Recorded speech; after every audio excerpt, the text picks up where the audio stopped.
Now we have got the our Zoom presenter here, Dion Cowley. So welcome, Dion. Thank you very much, and over to you.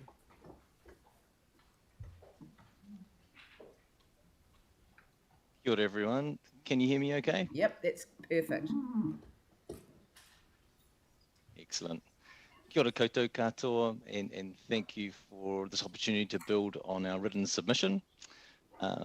So my name's Dion Cowley. I'm born and bred here in Taranaki, and as an aside, I held a recent position in the strategy team at New Plymouth District Council, which included the authoring of the 30-year infrastructure strategy, but more importantly, driving the climate action framework adopted prior to my departure. Therefore, I have an appreciation of the effort that goes into this stuff, and well done to everyone in the team for getting to this point in terms of developing the climate change strategy. So well done.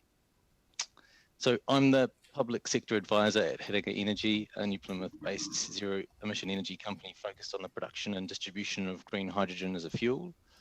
For those new to green hydrogen, it's produced using renewable electricity, which splits water into its foundation elements of hydrogen and water. And once separated, the hydrogen is compressed and stored until it's needed, which could be years later or exported to energy-hungry countries like Japan.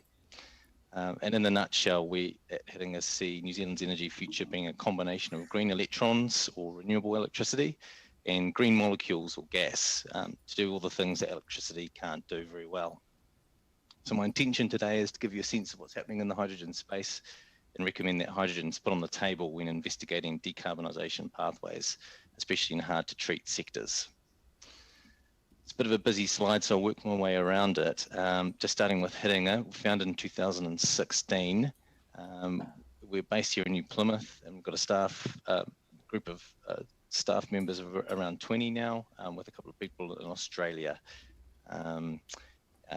With Australia pouring plenty of money into this space, the recent announcements equating to something like $370 million into advancing the hydrogen economy. So it's a bit of a boom industry over there. Starting at the top left with the Prime Minister, always a good place to start. New Zealand's hydrogen story started making waves internationally, I guess, back in about 2019, when Jacinda Ardern launched the H2 Taranaki roadmap, which outlines the opportunity for Taranaki to leverage its existing oil and gas skills and infrastructure to become a leader in hydrogen production and utilisation. But I guess more importantly for this conversation, it sets the scene for what can be delivered or achieved in our region, such as Canterbury, when a hydrogen economy can gain economies of scale and one project leverages off another to decarbonise hard to treat sectors while generating new green jobs. And subsequently, the government released its own green hydrogen strategy, further demonstrating its support for hydrogen. And it's available on the MB website if you want to have a look at that. Top right now, for a number of years, Hiringa and Balance Agri-Nutrients have been working on an industrial scale green hydrogen production facility in Kapuni, South Taranaki. The project involves 4 new wind turbines feeding electricity into the Balance plant and substituting the feedstock of natural gas with green hydrogen, also produced using electricity from the new wind turbines. And this project allows us to achieve economies of scale, which drives down the cost of production. And what that allows is then that renewable or green hydrogen to be distributed throughout our refuelling network, which is demonstrated on that map of New Zealand there.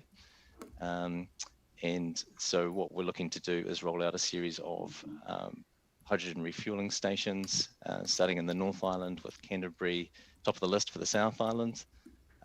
And there's a focus on heavy trucks, line haul trucks, in the first instance being the bigger emitters within our transportation sector. So we see the future of New Zealand's mobility being both batteries and hydrogen fuel cell vehicles, with the latter being well suited to those heavy duty, high utilisation type vehicles, such as the bigger trucks. The images in the bottom left there relate more to the opportunities specifically for Christchurch.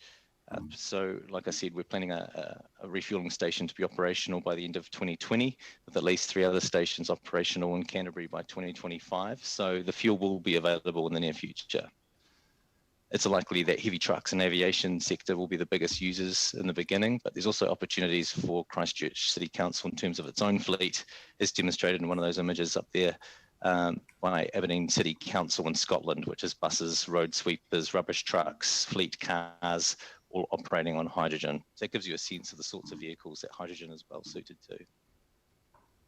Another possibility is what New Plymouth District Council has done, which is looking to replace its ageing thermal dryer with one that can burn both natural gas and green hydrogen at its wastewater treatment plant.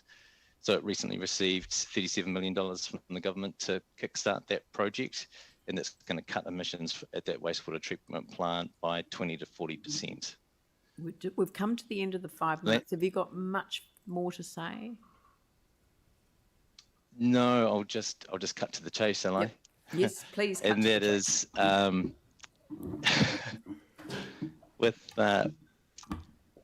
in terms of the buses, which is a focus of our work with Environment Canterbury, we're currently working with all the larger councils across the country to aggregate hydrogen bus demand in order to bring the costs down and also collaborate amongst councils. You can see there's a picture of Auckland Transport's new hydrogen bus, which they're currently trialling. A beautiful piece of Christchurch manufacturing, I must say, built in Rolleston by Global Bus Ventures. And there's a great Christchurch Inc. story that could unfold here if Global Bus Ventures were to scale up and build the hydrogen buses used by councils all around the country. So key takeaway, I guess, from us is that we see the role of Christchurch City Council being to consider the benefits of kickstarting a local hydrogen economy in order to do three things.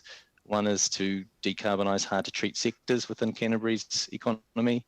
The second one being to support ECAN in their hydrogen bus investigations. And the third one being to consider what assets Christchurch City Council has that are hard to electrify and explore the possibility of green hydrogen helping to decarbonise these assets, with examples being wastewater treatment plants, landfills, swimming pools, long range or heavy fleet. Kia ora, thank you. Kia ora, thank you very much, and thanks for wrapping it up in that way at the end. I think that's a pretty crystal clear submission, so thank you very much. Thank you. The next one